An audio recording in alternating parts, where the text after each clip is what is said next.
She wears a nappy because it makes her happy. She's too cool for smooth kinks and calls. Are too free-spirited to be restrained by herbs and oils. These queens who doing it as a natural crown of truth. Braids worn in all sorts of twists, shades, a labor of love. What's up, everyone? This is your girl, J. Rose, and this is another episode of Sistas presented by Be More Radio. We are definitely here about caring or creating, shall I say, a sisterhood amongst Black women. And this show is leading the charge, of course, and I'm honored to be your host this evening. Now, I know that we don't officially have royalty in this country, of course, but that doesn't mean that we as Black women still can't protect our crown of hair. So I'm sure that we all have affection for it, no matter how curly or kinky it may get sometimes. But unfortunately, due to hair discrimination in our society, not everyone views our crowns as something that needs to be respected and protected, which is why we have to have laws passed, such as the Crown Act, in order to not be discriminated against in the workplace and at school. So before we dig into what this means for us, let's look at a clip about what is the Crown Act and why it matters to us all. We do see, this elevation, this privileging of straightened hairstyles as good hair. To protect Americans against this form of discrimination, Drexel University law professor Wendy Green has worked with legislators around the country to create the Crown Act. It's a law that bans discrimination in workplaces and in schools against hair textures or styles linked to racial identity.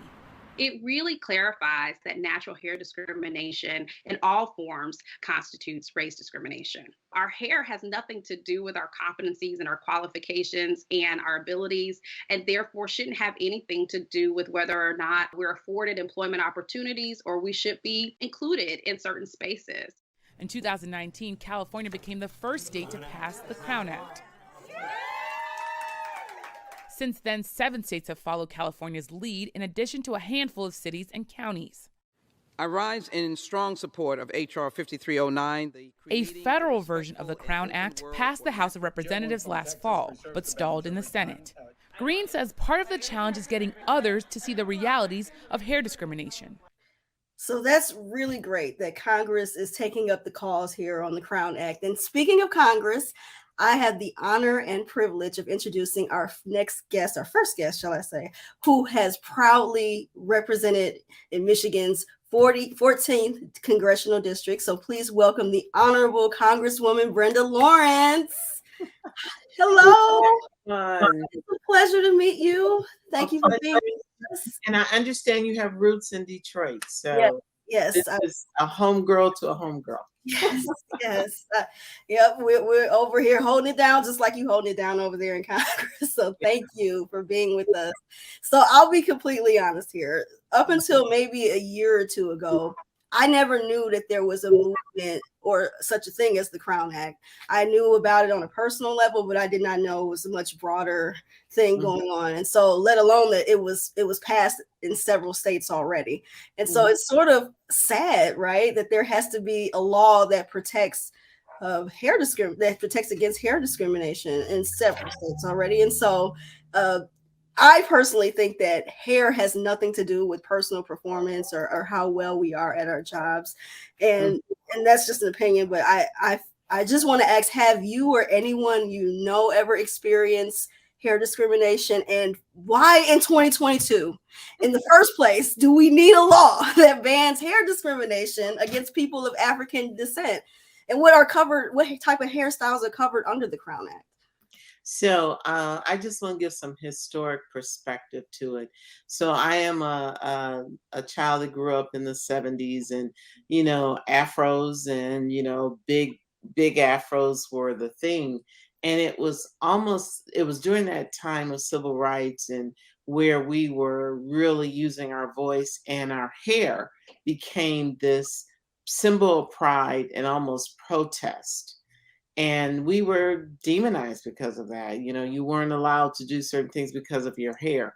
Well, now get to 2022, and we are seeing in this 21st century that individuals who are extremely qualified, walking into a corporate office and immediately being dismissed or prejudged as being, they're not they're not educated, they're not a good representation of our company. And the discrimination is real. And if you look at what women who we did our research on, and they say that over 80% of Black women believe that they have to change their hair from its natural state to fit in at an office, and that 83% feel they're more likely to be judged more harshly because of their looks. And it's for some reason our hair becomes an intimidation. And as a little Black girl, we all know that we sat between mama's knees with the brush, and she brushed and braided our hair, and that was most of our childhood, growing up with braids. And as we got older, we stopped that. And braids, they're, when I go on vacation, I'm gonna have braids because it's freedom. And it's something that unfortunately we have to pass a law for, because discrimination of any kind in this country is supposed to be unacceptable. Well, if you don't have a law, there's a lot of people will do it freely because there's nothing to stop them.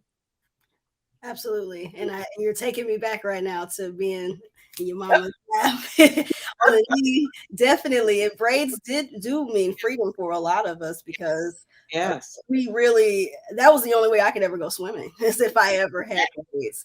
And so, and even worse than in the job discrimination, even the Black men and women who are serving our country are being subjected to hair discrimination in the workplace. So let's cut to a quick clip regarding that, and then we'll be right back. January 5th, in the year of our Lord 2017, we are now allowed to wear locks in uniform. Retired Staff Sergeant Chauncey Logan spent 20 years in the Army. Halfway through her service, she decided to put her hair in locks because it was easier to maintain. That style, however, violated the military's grooming policy, which was particularly difficult for Black personnel. I was ordered to cut my locks, and I refused that order. So I ended up being tried under UCMJ, the Uniform Code of Military Justice. I was found guilty of refusing that order, and the punishment was to be reduced in rank and to be separated from the military for refusing to cut my hair. Now, that didn't happen. What changed? During the trial, she made a minor change to her hairstyle. It allowed Logan to keep her job and rank. My hair like this was wrong, but doing this, twisting two of them together, this was determined to be within regulation. So this is what I did all over my hair.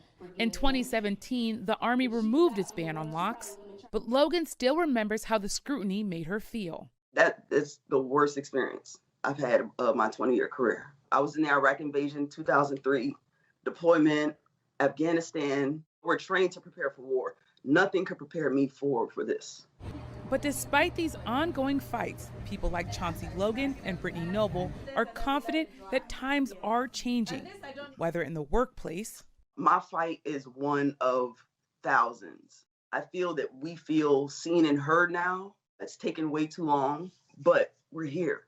Wow, Congresswoman, I don't know about you, but I am personally tired of trying to wear my hair like I'm a white woman just to find a decent job. And it's crazy that even in the military, those who are giving the giving the ultimate sacrifice, if you will, are still being discriminated based on their hairstyles. And so I've been in too many situations myself where I have been judged for the way that I decided to wear my hair. And it's beyond ridiculous, if you ask me. And so how do you feel about what the military sister was going through, potentially losing rank because of her hair? And can the Crown Act apply in this situation if passed through Congress? Well, once it becomes a federal law, the military will also be under that umbrella, because when we pass laws against discrimination, it covers all the federal agencies. And I just want to make this point. One of the beauties we have as African Americans is that we have so many options. And the reality is our brilliance and our brain is not defined by whichever option we use for our hair. And that is the point to make, not to judge, not to set standards, but to allow the same freedom which is unique for us because we can do more than wear our hair in one particular style or texture.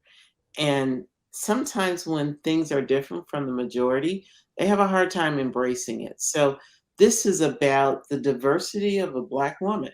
She can walk in a room in a lot of different styles.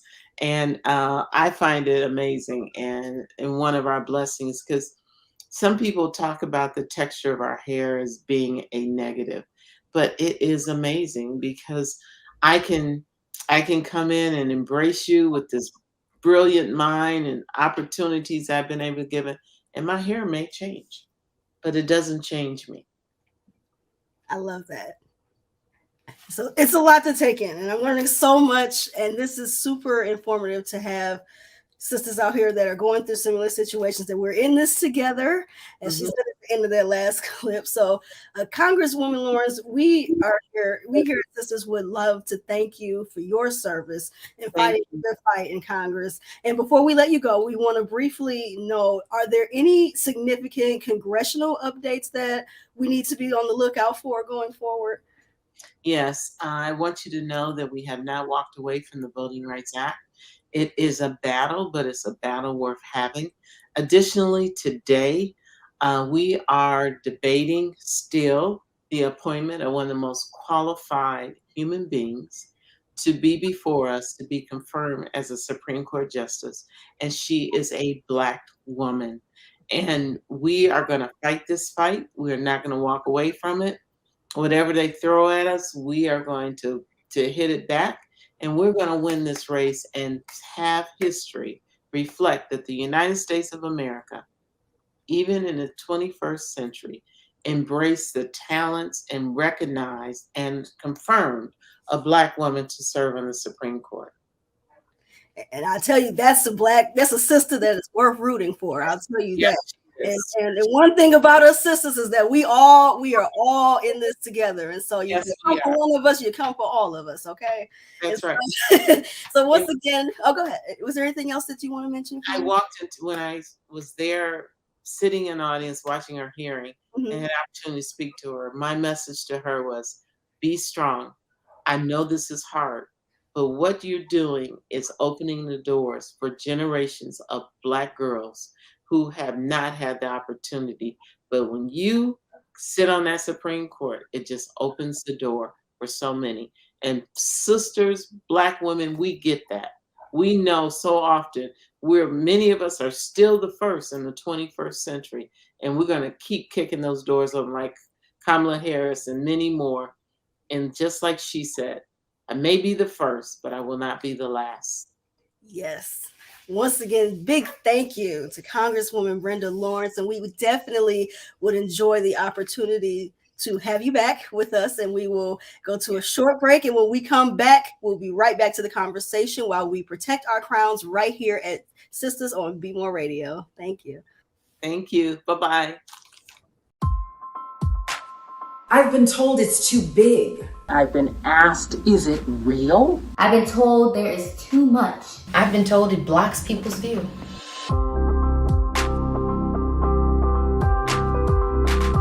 I had someone tell me, surprise, your dreadlocks are so nice and clean. I've been mocked and ridiculed for the frizzy coils that escape my tightly wound bun. When I first started pageants, I was told by many to never let my hair be natural for competition. HR told me my hair looked more professional, pulled back and in a bun, than it did out and curly. The first time I walked into the office with my natural hair, my supervisor asked if it was forever. I've had strangers walk up and pet me. I started my locks journey out of convenience. Now, it's an outright protest. I've seen children humiliated at school, getting suspended. The baby girl whose teacher cut her hair because her beads were making too much noise. Those actions are bullying, discrimination, microaggressions, and acts of racial injustice. My hair has a purpose greater than myself, and I will not put it away to comply with white cultural standards of beauty. I am not my hair, but my hair is a part of who I am, and it deserves the same respect as the person beneath it. I wear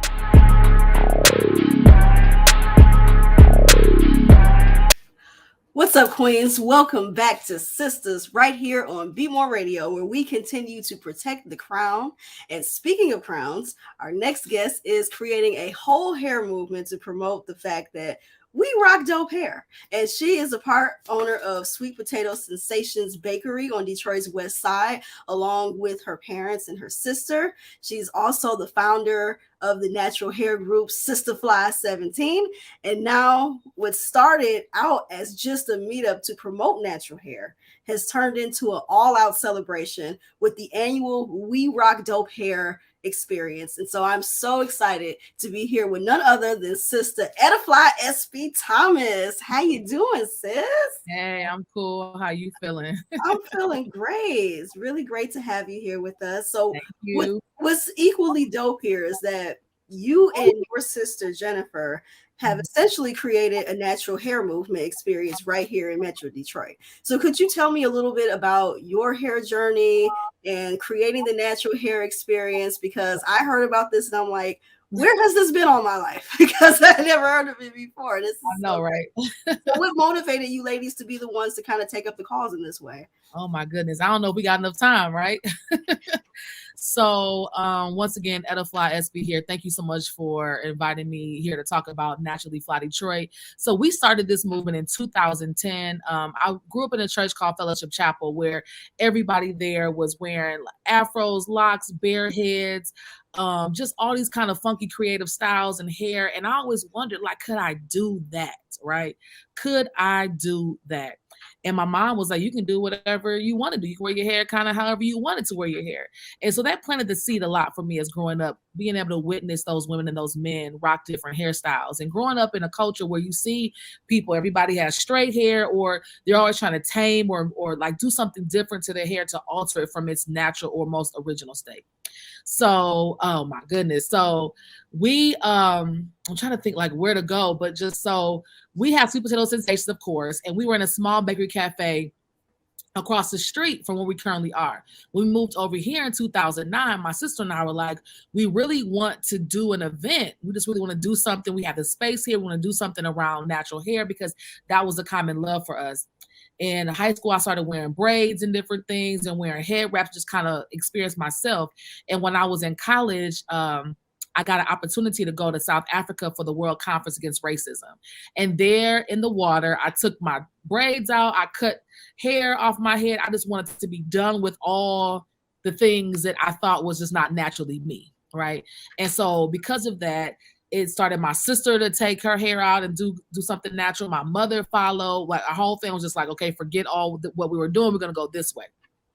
And so now we're rocking our natural hair. We've always had a little bit of a unique style. People were asking us about our hair all the time, asking us about our style. So we decided to start this natural hair event. This is in 2010. We're just like, you know, who's going to come? You know, we don't really know people like that. So we put it out there.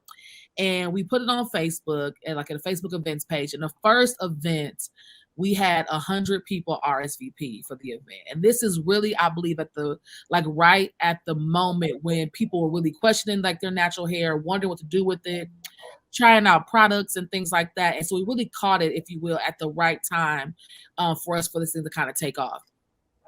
So we started in the bakery.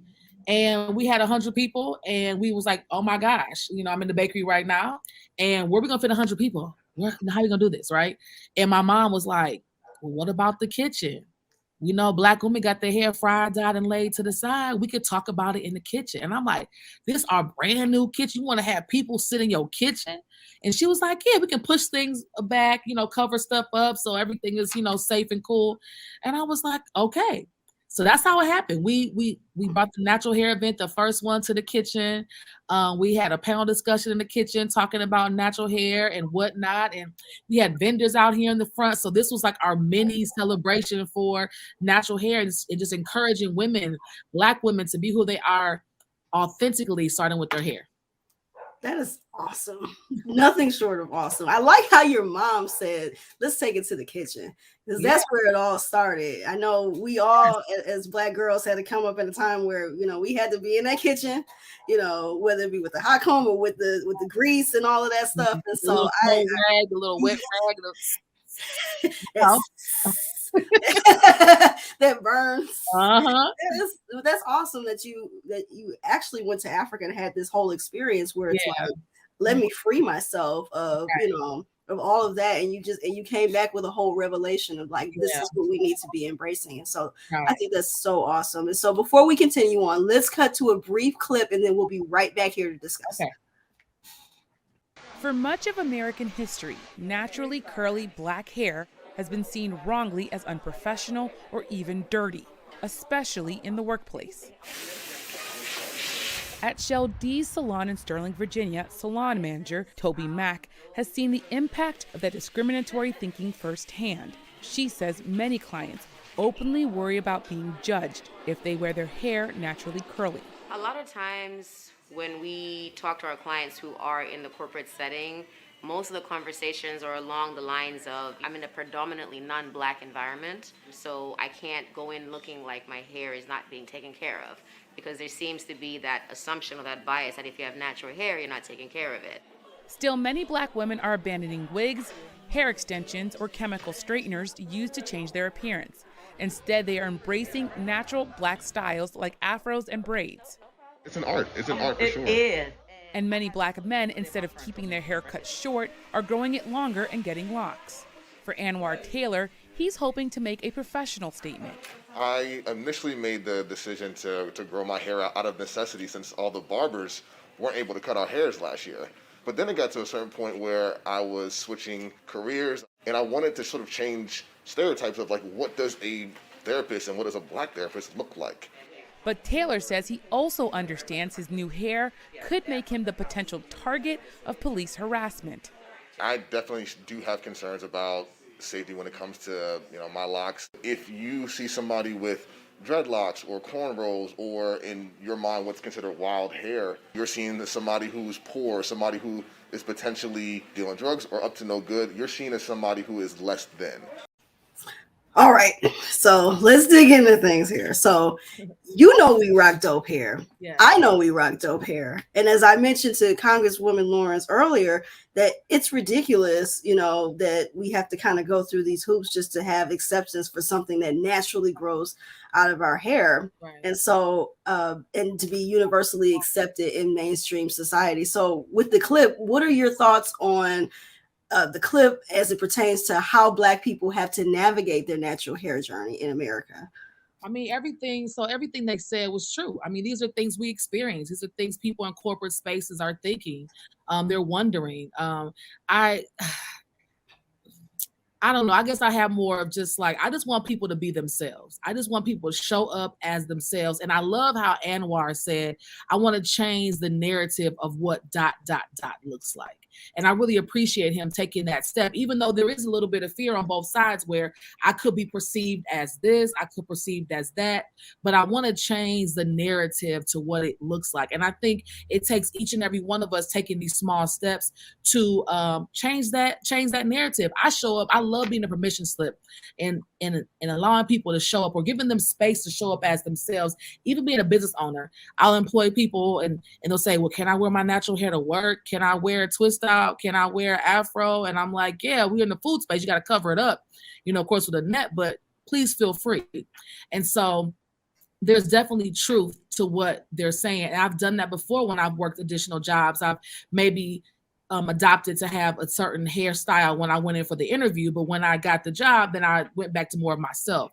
So I definitely think what they're saying is true, but I just want to encourage people to embrace who they are naturally and take the small steps to start stepping out there and showing people this is what we look like. I don't want to cover, I can't cover any of this up.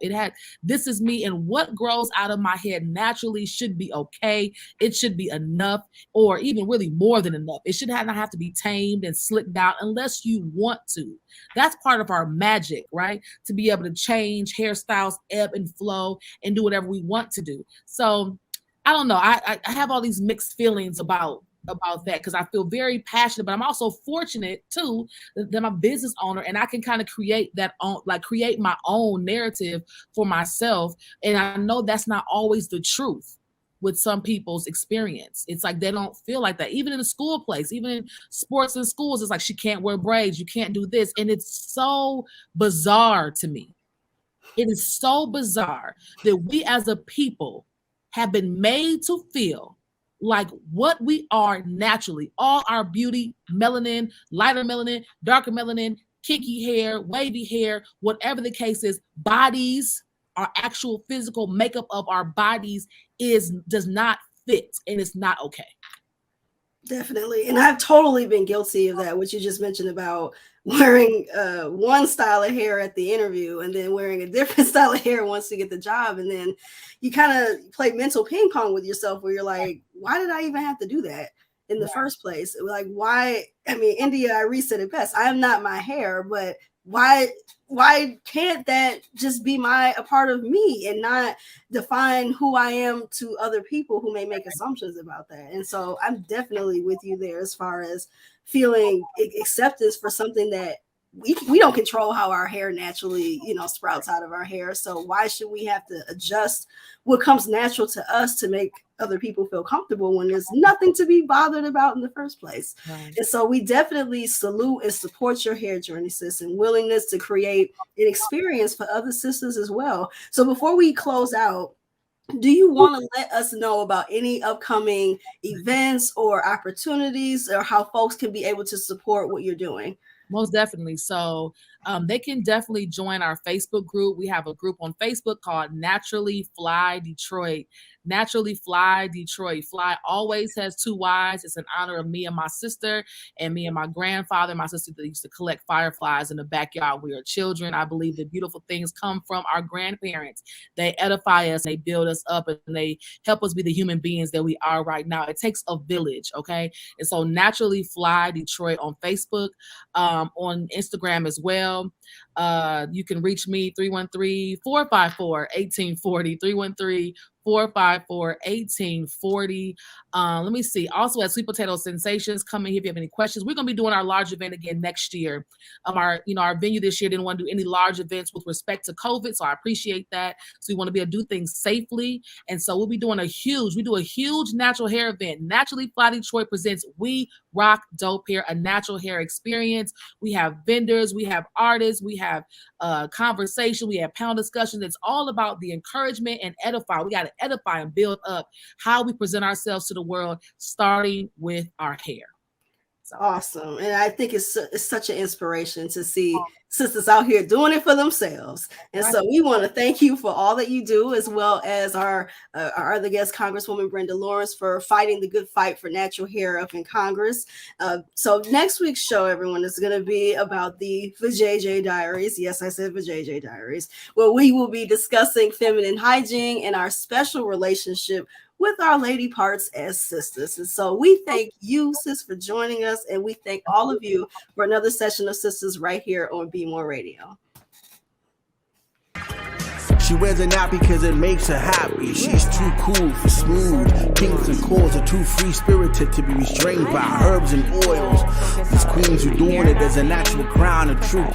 Wigs worn in all sorts of twists, shades, a labor of love for the roots expressed by the child of Africa's soil. It's worth the toil. Woolly curls aim for the sheepfish, so pick a stance. If you dare to take a glance, her thoughts will ascend you. Trust me. Let's give her a chance. A pair of shears for a shiver locks, a twist to unwind the company.